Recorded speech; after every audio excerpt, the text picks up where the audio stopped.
Okay, welcome back, everyone. We are having another GitLab Duo Coffee Chat. And for this session or for this coffee chat, I was curious to look into how Visual Studio Code and language servers and all the fancy things in the background or the technology in the background actually works with code suggestions, code generation. I saw some WebAssembly somewhere, and so I was a little curious, and I'm happy to being joined today by Erran. I hope I pronounce it correctly. Would you like to introduce yourself? Yeah, then thanks for asking. Yeah, Aaron's totally correct. Yeah, I'm a staff full stack engineer on the editor extensions team. So I work closely with VS Code, NeoVim, and a few of the other different plugins and extensions, as well as the language server. So I guess first off, what I can probably do is I can share my screen and just go over what the architecture looks like, a little bit of what the language server looks like. Yeah, sounds good. And I will also like ask questions, considering like what are we like talking about? And it's great. Oh, you have something prepared. That's great. Yeah, absolutely. So I guess the sort of like initial question is, what is the language server? For those who aren't familiar, there's a technology called LSP, Language Server Protocol, and that's a protocol used by different editors. And it's essentially a common language talk through JSON messages. So those messages go back and forth between the editor and a server implementation. So in our case, it's the GitLab language server, and it provides access to GitLab Duo's code suggestions as well as different GitLab APIs for things like vulnerabilities or Duo chats in the future, as well as just code suggestions for now. And please feel free to interrupt me. Go on. Yeah, cool. And so why sort of the next question that comes up is, why are we using LSP for code suggestions? Typically, LSP is specific to one language. So if you use Ruby, you may use a Ruby LSP, and that Ruby language server would, the server implementation would be specific to Ruby only. But with GitLab language server, what it's doing is the GitLab language server is generic to all languages, and it's just using code suggestions and is providing an interface to code suggestions. Um, the benefit is that you have a common language across the IDEs and editors. So NeoVim, VS Code, the Web IDE, Visual Studio, JetBrains, all of those things have the ability to use these JSON messages to communicate to the language server. And then the language server does the heavy lifting of going to the GitLab API, asking for code suggestions, doing authentication, that sort of thing. And so creating a shared language server implementation, we're able to use that across different languages as well as different editors. And that can be ones that are within the browser, such as the Web IDE, or that can be ones that are on the desktop. And so it sort of gives us an ability to deploy cross-platform just by building a few binaries from the GitLab language server job. And so at that point, it's pretty straightforward to start adding additional plugins to editors that we didn't support initially. So the sort of example there would be that VS Code was the one we were heavily pushing to get VS Code out. But because we're adding back a lot of these features for code suggestions into the language server, NeoVim was a really quick follow-up. So I was able, because I use Vim myself, even while developing on VS Code, I was able to start adding in an extension on NeoVim to be able to interact with the language server. And then it gave us a lot of the stuff for free. Essentially, we did the effort of doing it once, but we didn't have to build an entirely new plugin for NeoVim. We're able to rely on that shared implementation. So like if we're like turning back time a little bit into 2023, I think we started implementing code suggestions and all the API codes directly in the Visual Studio Code plugin, our extension. And then I think there were requests coming in for like supporting JetBrains, NeoVim, Visual Studio without the code. And yeah, okay, the Web IDE uses the Visual Studio Code extension. But yeah, so the language server is basically, so I would imagine this is an API proxy, or it's an API server service somewhere running in the background. I, as a user, don't need to care about it unless something isn't working. So I might need to debug it, I guess. Yeah, absolutely. That's very accurate, and exactly. Usually, it's passed through for the user. It works as a proxy to go to the Duo Suggestions API or other APIs that we might call.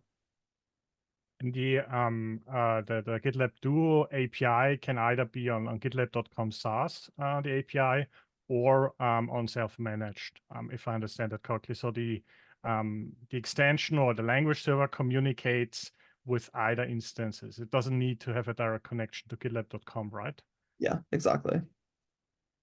Okay, yeah, that's good to know, because I know of customers who want to like use that in their private environment and not having like external calls to GitLab.com for this instance. Yeah, absolutely. I really appreciate you clarifying as well. That's one of the things when we started in 2023, when we were doing this big push to get code suggestions out to GA. We got to the point where some of our editors had different supports for self-managed, but now with the language server we know, okay, when we have the self-managed instances, code suggestions works, and then all we have to do is plug in the language server as opposed to creating a new implementation, new authentication details in. We're just able to say, hey, if you use the language server, you get all of that for free, and the self-managed instances are supported. So thanks for explaining this in detail. This is also very important to me, looking into privacy. Absolutely. The privacy is definitely a huge thing. And having language server in one place, we don't have to sort of reinvent the wheel for things like security and privacy, which are very paramount to us sharing it. Even internally, like a lot of us are big skeptics and like, oh, I don't want all my data being sent up. And that's totally valid, right? As an engineer, and we don't want any data that's not safe to share, essentially. We don't want to like send too much information. So because we're able to ensure that we have one quality solution with the language server, it just stops a lot of the repetitive thing and having to go through and make sure we audit everything again, because we just have one place. So yeah, besides that, just this diagram here that I've got on the screen now just shows that we have the different editors. So we have 3 desktop editors here that I mentioned before. We can see the way it sort of works is you open your NeoVim or your VS Code instance, and once you've opened it, you have your plugin, which works as a normal editor extension or IDE plugin. And at that point, you have the language server as well. So the way it works is that we package a language server with these different extensions. So if you download the plugin for VS Code, you would automatically get the language server included in that. And then we communicate internally. So if you're typing and things like that, and that there's code suggestions, the workflow plugin will go ahead and communicate with the language servers, telling it, hey, I've updated this. How should I respond? And then it'll communicate back and forth over that language server protocol. And the way to sort of even illustrate that further, we can see here the user interaction goes to the plugin, and then the plugin is able to delegate tasks to the language server for code suggestions, for example. And then from that point, we can see that the way that works is different editors supports different language server protocol clients, LSP clients. So your LSP clients will send messages back and forth through the GitLab language server. The really cool thing for me is that you can really easily, like rapidly create a brand new plugin for whatever editor you want to use. So in my case, I use Vim. I didn't use NeoVim before I started developing the IDE plugin. And so there's actually an OpenMR right now, which is proof of concept of using vanilla Vim. So Vim 8. Oh. So what that will do is it will use their open source plugin called Vim-LSP. And so that MR is essentially just pulling in that LSP client for normal Vim and then reaching out to the GitLab language server and going back and forth. So it's a new plugin for just Vim. And I was able to get that up within a couple of days, which is really cool because before we obviously would have had to go through the efforts of finding code suggestions, doing an API, building that sort of API connection into whatever language that you wrote the plugins for a specific editor. Whereas now all you have to do is you find an LSP client for the plugin or an LSP client for the editor you want to contribute to. And then you can create a plugin, which is essentially just delegating to the language server. So it really speeds up the time of doing that initial development. And then from that point, you start adding in new features, which aren't language server specific. But the language server will be able to be adding supports for things like Duo Chat. So it started off as like this sort of LSP, but the nice thing about the language server protocol is it supports custom methods. So we can add custom messages for Duo Chat, for example, where we can say, hey, send a new chat message. and then we could add handlers for receiving chat messages back from the AI response, and then it can go back and forth, and then you sort of have that messaging protocol built into the language server. And then in the editor side, all you need to do is create a user interface that connects to the language servers back and forth for showing video chat. That's amazing. I just want to say thanks for working on the vanilla Vim integration. I use Vim for like 20 years now. I have no idea how to change to NeoVim, and I really appreciate when I have Vim and code suggestions. I don't know if how chat will work, but we will figure this out as well. So I'm looking forward to see what we can build and what we can build with our customers. Yeah, absolutely. I'm like even when we were getting internal users at the end of 2023, a lot of internal users for the Vim plugin were saying, "Hey, I use like normal Vim, not NeoVim. How do I get it for normal Vim?" And so I was super happy to jump in for a couple of days, like sort of over the holidays, and do a research spike. And then like within 2 days, I had something that was working pretty well. I'm gonna add in telemetry and then get that sort of shipped soon whenever I have some free time. And I mean, the language server is written in TypeScript, if I understand it correctly. Yeah, that's correct. So TypeScript is a language that a lot of developers know and love. The benefit is that because VS Code is written in it, LSP is very like it's sort of modeled around VS Code quite a lot.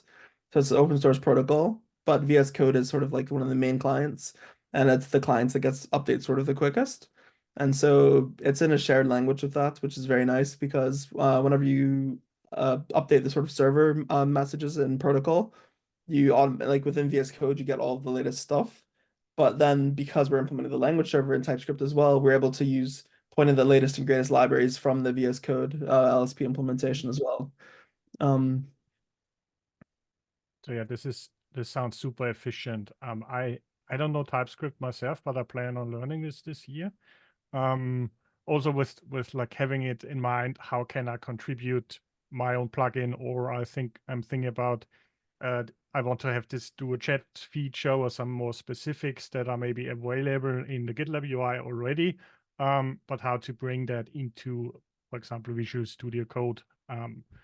So I'm curious to like learn and also encourage everyone to have a look into it, even if you maybe don't know TypeScript yet. But I think there is everything, or like the language server is available on gitlab.com publicly in a repository, right? Yes, that's correct. Yeah, even the extensions are also open source, so the extensions and the language server are available. And to find that, you can go to the editor extensions group. And then from that editor extensions group, you can see the different, we have some experiments remaining still, but then outside that, we can see the different plugins as well as the language server here. And so from that point, you can sort of go through the documentation and start contributing. So yeah, and I suppose while I'm on this documentation, I mentioned that all you have to do is implement the language server, which is like very like generic. What we have here is like over the course of having different people going back and forth, the team did a really good job of sort of documenting all the things. And so there's a document for supported messages, and it explains each message that you must implement to get a good user experience. So if you're creating an LSP client or a new plugin in a different editor, if you go through all these different lifecycle messages, you get this sort of full experience of using code suggestions, as well as getting things like authentication, verification. So if you implement the initialize message, there's another message as well, such as token validation. This is a custom method that I mentioned. So if you do there's many $/GitLab messages. And in the case of those, what will happen is the language server will do some custom processing on that, as opposed to not included in the normal language server specification. And so in this case, if you what you can do is to get a good user experience, if you implement this custom method, the language server will send a message to validate whether a token is valid or not. And when you do that, that can be shown to the user in some way. So in VS Code, that may be a pop-up. In Vim, like vanilla Vim, that may be a red message at the bottom of the screen saying, "Hey, this token is not valid." And then in Vim, you could require they press enter or something to dismiss that message. So you get a lot of flexibility, but you still have a sort of unified user experience in a way, because things like you may not be able to show a web view for Duo Chat and NeoVim, but you would be able to show something for a chat, right? And then what the benefit you get then is that while it's different, the implementation as a developer is very much the same. Yeah, I'm curious how if we can like build something like the Python console where you have like an input and output kind of way of communicating with Duo Chat. But I don't know if this will work in Vim. But maybe we come up so for the GitLab CLI, which is written in Golang, this would be an interesting way to communicate with the language server as well. The only difference would be the requirement to use Golang to implement that, or to implement the messages somehow. Yeah, absolutely. I think there's definitely good compatibility. If we think of it with the CLI, this is something I've talked to like product management on before. With Vim as well as Emacs and other sort of command line editors, you're gonna have to add a lot of boilerplate code in for doing things like connecting with HTTP clients, right?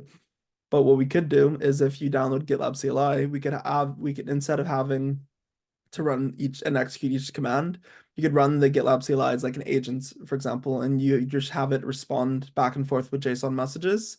And if you do that, you really quickly open up the ability to do things like Duo Chat. If you were doing like if you have like a command line interface for Duo Chat, you could just then invoke, hey, open Duo Chat, and then that will open in like a nested terminal within Vim. That would be like a really quick way. And that's something that has been talked about within the team before. Awesome. So I'm not throwing crazy ideas at you. That's good to know. Okay. When I kind of want to like when I want to start looking into maybe contributing to the language server, like how would I be running it? Maybe let's take a step back and say, well, what are the first steps to get this up and running? As a user, probably I don't need to do anything because it's shipped within the specific Visual Studio code extensions and so on. But for example, as developer, how would I be like starting up my own LSP? How does this work? Yeah, absolutely. So if we go to the README, I'll try to show the README. Go into my editor. But the way I would describe it is that, yep, in the README you can see here. So initially what you'll have to do is first you'll have to compile the code, but there's scripts to do this. So if you do it, you pull it down, it's a Node.js project. So once you pull it down, you'd use npm install, and then once you've used npm install, you can then run npm run compile to compile the language server. And then at that stage, you will have the output node main, and then from any Node.js process you have, you can just run Node.js with that script, and then that will start the language server process. You also have the option of creating a binary. And so that binary, instead of having to ship a Node.js interpreter to every machine, you can actually create a GitLab LSP binary, which includes its own Node.js runtime. And that's through the Vercel's PKG package tool. So we'll create that package, and then that's the way we distribute to installations like Visual Studio, where Visual Studio doesn't is just going to start that binary, whereas the Web IDE because it's a JavaScript project, it can pull in just the minimal JavaScript code that it needs to start it instead of executing the external process. Oh, that's really nifty.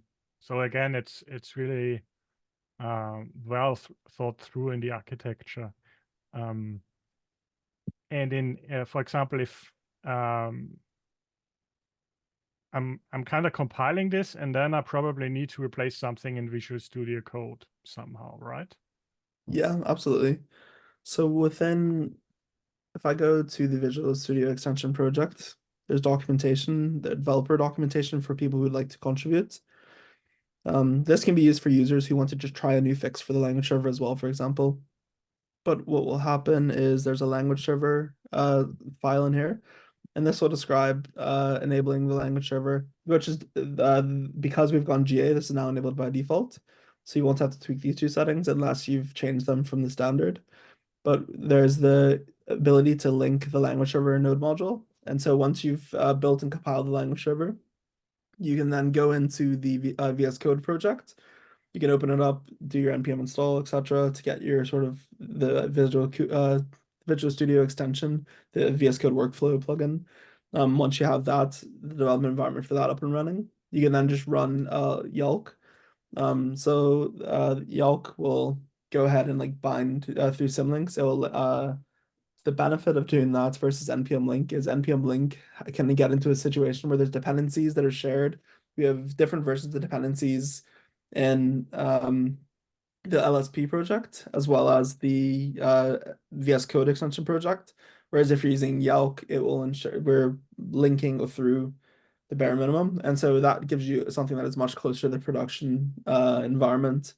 Fortunately, we run testing in CI, but we were getting some issues where, as people were testing, they'd create a feature branch, and then they would have issues with just like things like HTTP client settings and stuff like that. But when you ran in production, you wouldn't get these same issues.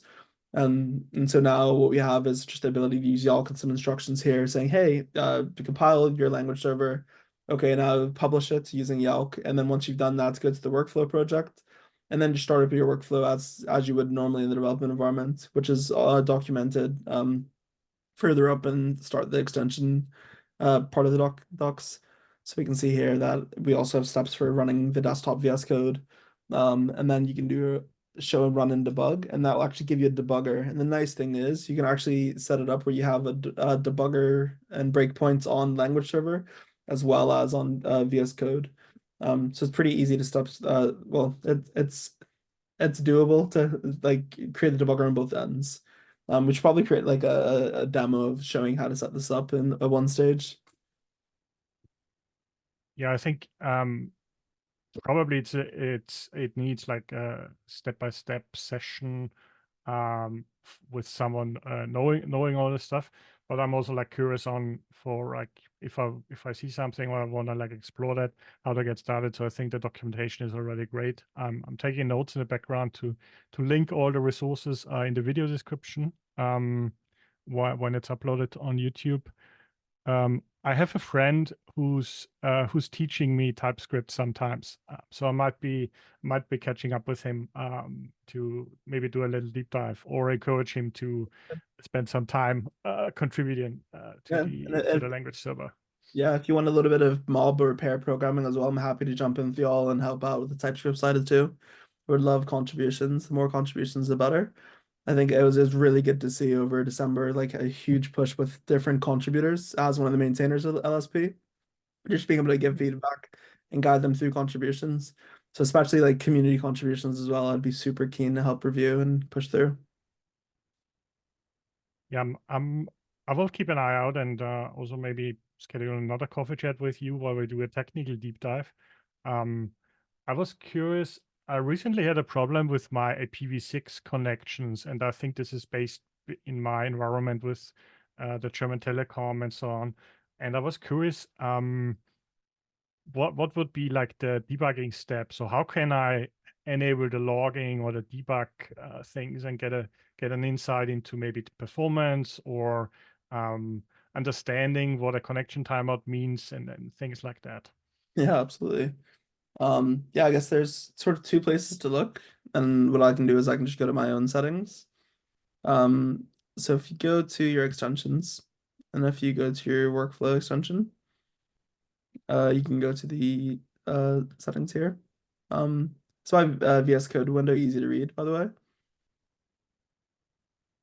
Yeah, it's good to read. Thanks. Oh, cool. So yeah, if we go to the workflow, you can go to the extension settings for workflow. And then if you search for debug, you can see there's two options here for debug.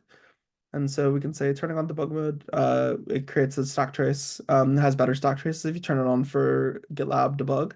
And then this GitLab ls debug is going to add in additional logging on the separate language server process that we run. And then that will give detailed output. From that point, what you can do is if you open your command palette, you can say GitLab logs. And so if you say GitLab show extension logs, that will first take you to the output of the extension itself. It's going to have some additional debug logging in there. And then that's the workflow extension. So this is the extension process. But for the separate language server process, if the error is coming from the language server side, which is more common with code suggestions, you can then see that there will be a separate piece here, which goes through all the different steps. So you can see here that we're using TreeSitter for parsing. We would use TreeSitter for parsing the sort of intent of, oh, does the user want to generate code, or does the user want to complete the existing code that they have? And so you can see that all the different steps are here for users to figure out, oh, I think that TreeSitter is the issue. Oh, I think that my authentication is the issue.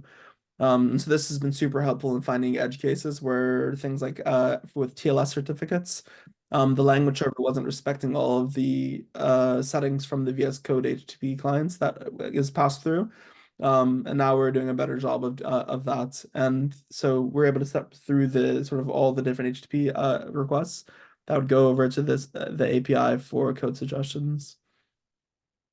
Oh yeah, that's super helpful because not knowing what's going on and staring at logs that don't make any sense is not helpful. But knowing that I need to understand or I need to look into the extension or the workflow logs, and then the language server side is helpful, because I could imagine that sometimes there's a network issue, or maybe the TLS connection isn't initialized, or maybe there's a self-signed certificate somewhere in the middle. Or what I've also seen is in certain production environments, there's some deep packet inspection or proxies or firewalls that prohibit certain traffic, and then you end up with garbage packages basically, and code suggestions don't work in the UI. And you, as the platform engineer providing the GitLab platform, need to support your users, the developers, and nothing is working. So I think we can take some notes also for updating the documentation if it didn't happen already. Is the language server, the feature flag, enabled by default now, or is it hidden behind a feature flag? Yeah, so for VS Code, it's enabled by default. For the web ID, it is not enabled by default yet, but I think there's some additional work to get that finished up and enabled by default soon. Okay, so yeah, it's a fast-moving process. But yeah, I will take a note to also test it again. I think currently I have the feature flag disabled because I tested something else. But yeah, the feature flag might be going away in Visual Studio Code at some point. So this will be the new default then. Okay, you mentioned TreeSitter and intention. I roughly understand what this means after researching a little bit, but I would be interested in explain to a new user, or explain to me like I'm five kind of, what does this mean? What is happening here? Yeah, I love the LE5. So let's see. Or maybe make it 15. But yeah, well, 15 I can do. That's easy. That's quick. I would love to do 5, and I will get that to you. So when you're typing something, if you think of it like somebody or yeah, go ahead. open a new file, be it like a Ruby file or Python file, and we start writing code. What happens here? Those are great points. Let's do that. I mean, we need to have code suggestions enabled. I can see that it's enabled from the logs here.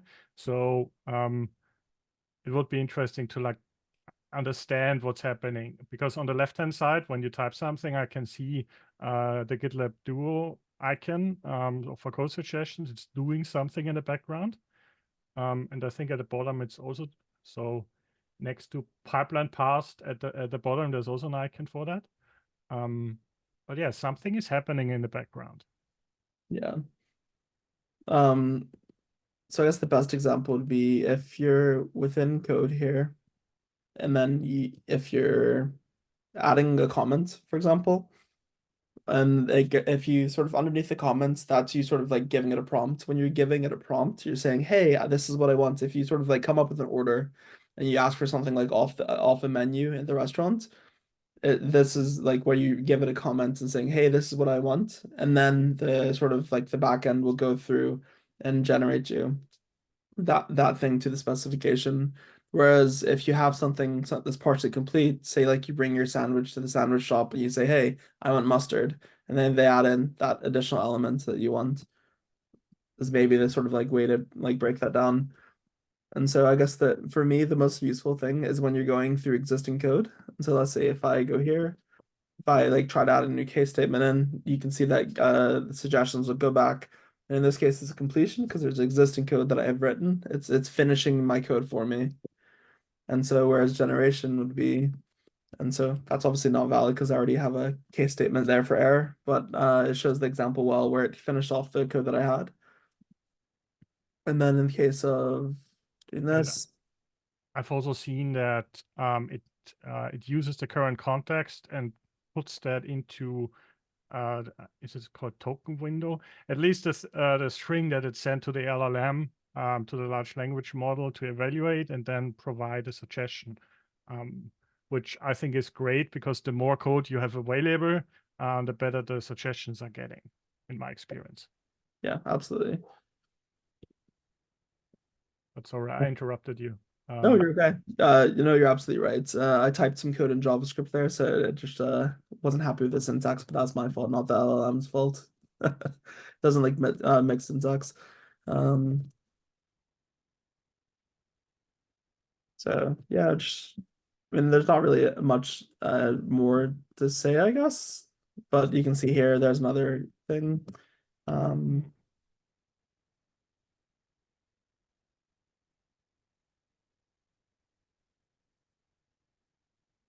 Yeah, what I've also learned is when you add more code comments, the code documentation gets better.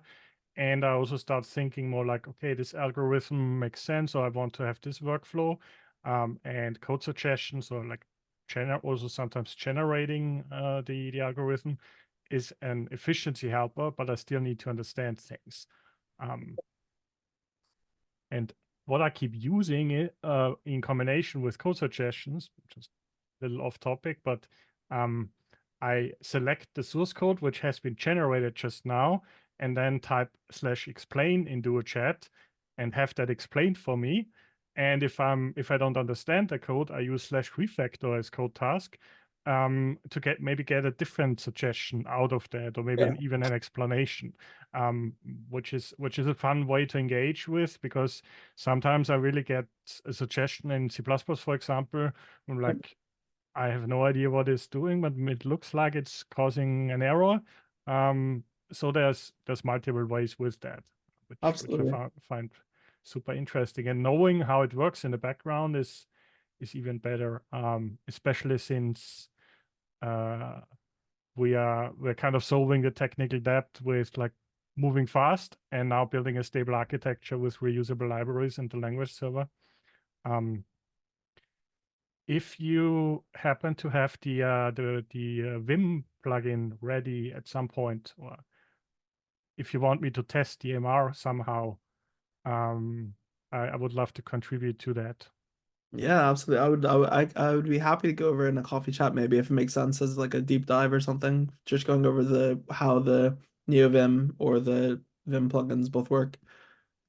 So yeah, and in the matter of time, because we only scheduled like 50 minutes today, let's not start digging into that today. I will schedule another coffee chat with you.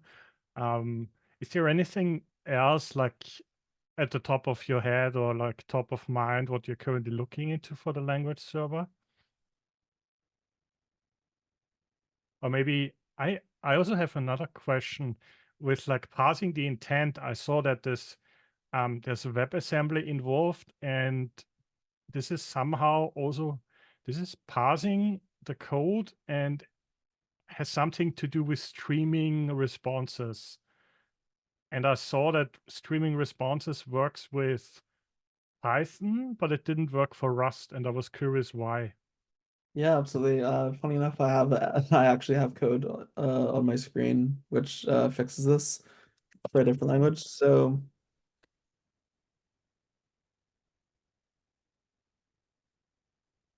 So yeah, we can see here what I've done is I've added a new grammar in.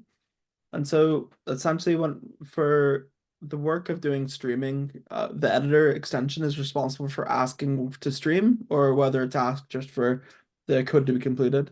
And so the intent detection is using technology TreeSitter. And TreeSitter is very good at parsing different languages. So it can parse the code of different languages. It does that pretty efficiently. And so what we have is we have to have the different grammars for each language so that TreeSitter is able to parse the language in question. And so whenever you're in your editor and you open up the code window, we can then use TreeSitter to parse based on the context of where you are. So if you're at the top of the file, we can say, hey, the column 0, row 0, and then TreeSitter will then parse saying, hey, around this area of the code, is there any code comments? So is there a prompt just above this? Has the user attempted to like prompt? And so if you write a code comment, it's likely that you intend to generate code based on what you've commented in the code. Whereas if you haven't written the code comments, but you're in the middle of a function, it's more likely that maybe you intend to complete the code that you've started writing on that line. And so that's how intent detection works. But we must know the grammar of that language. You need to feed TreeSitter specific grammar for each language that you want to do that parsing for. And I think it's using WebAssembly because it's like super fast. And in the background, it's written, I don't know, in Node.js, TypeScript, C, whatever language, because you actually need to write like a configuration or a language parser, which kind of, I don't know, maybe it builds an AST or it builds like, it understands the language and then interprets it in a way you described it, whether it's a comment, like using it as a prompt for the LLM, or I'm writing code and I just want to have like completing the line. Yeah, absolutely. No, that's exactly what TreeSitter is creating a AST essentially. And then once we have the AST, we're able to go through. And so an AST is if I remember right, it's an asymmetric syntax tree. And what you get is we're using WebAssembly. The alternative, there's Rust bindings and there's also native bindings.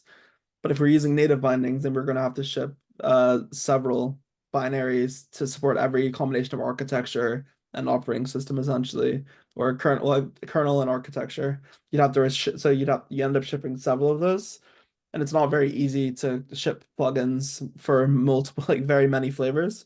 Some plugins support that. Some plugins maybe will allow you to download it. Some plugins don't want you downloading external files.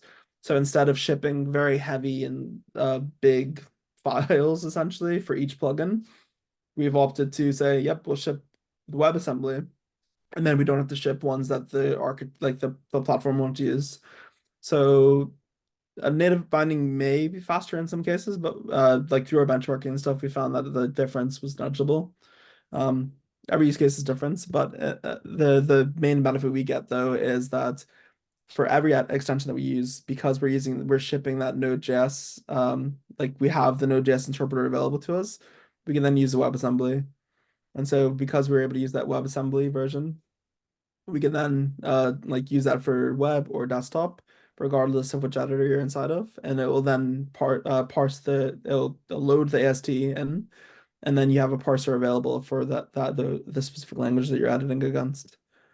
And then you can sort of get the benefit of like walking through the syntax tree.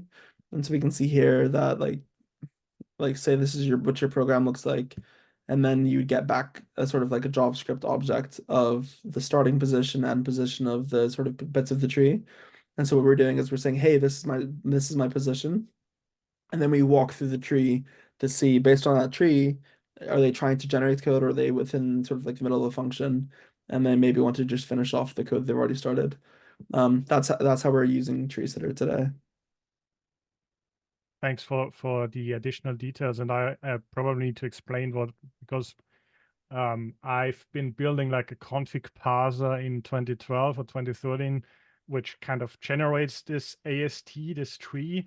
And as a way to explain it in a more simple way, it's like you're parsing specific tokens. You understand whether it's like int, variable, assignment operator, and so on. And these kind of string tokens are then interpreted by a parser into the specific language, which allows you to kind of use a big regular expression to extract, hey, this is a comment now, or hey, there are no comments in there, or it's just code completion or something like that. So I think the technology is very nifty, and it's also using WebAssemblies. I didn't have that back then. We were looking into binary compilation or making it faster. But nowadays it's like, it seems like we have solved a lot of problems, and it's also super fast, because you need to execute it on the client, and the client might not be the many CPU and memory server you're having somewhere in production, but rather it's could be a low profile or not so much hardware available, and it still needs to be fast as you type, considering, hey, I want to have code generation, or I might be having a completion. So Yeah.